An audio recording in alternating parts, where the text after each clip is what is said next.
Hello. This video will demonstrate how to configure a MetaGraphics license server on Windows. It assumes that the PCLS software is loaded and that the license file has been saved locally. We have videos for both of these activities within the community site. To begin, we first need to make some edits to the license file. This file can be located anywhere on your local file system.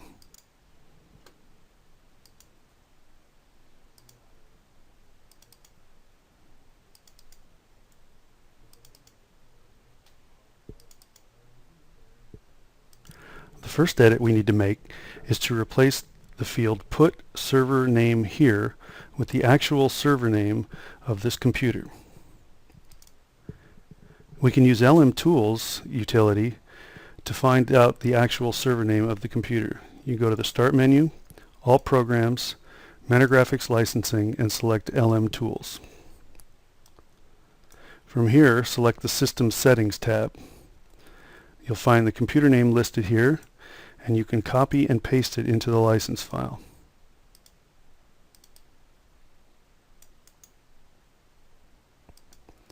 When doing this, be sure not to introduce any typos or missing spaces. The next edit is to replace on the daemon line path to MGCLD. Fortunately, MetaGraphics installs both the MGCLD vendor daemon and the FlexNet LMGRD into the same folder. That means that we can eliminate this path to MGCLD and we don't have to define one. If you have installed the MetaGraphics license daemon in another directory other than where LMGRD is located on your system, you'll need to define the full path here to mgcld.exe. At this point, we're done editing the license file and we can save it. The next step is to define the License Manager service using LM-Tools. From LM-Tools, you'll select the Config Services tab, and the first thing you'll need to do is replace this service name with whatever service name you want to use.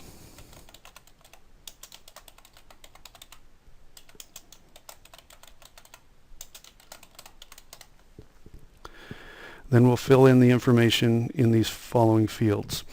It's best to browse, as this will avoid any typos in the path and cause an error when starting the license server.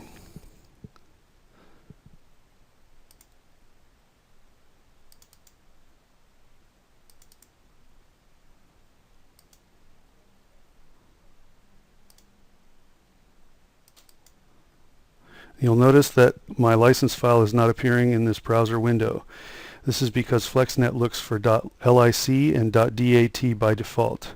You can name the file whatever you want, but if you use these extensions, they do have special meanings within FlexNet. I choose to just leave it as license.txt.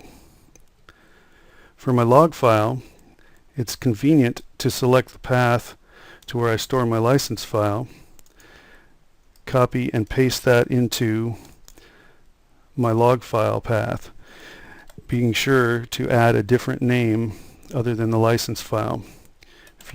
If you don't define a different name, it will overwrite your license file.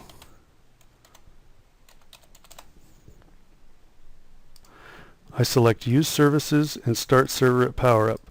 This ensures that when the server reboots, the License Manager service will start. I then save service. From here I go to the Start Stop Reread tab and I click Start Server. It tells me that server starts successful. Part 2 of this video series will show methods to further validate that the server is started properly.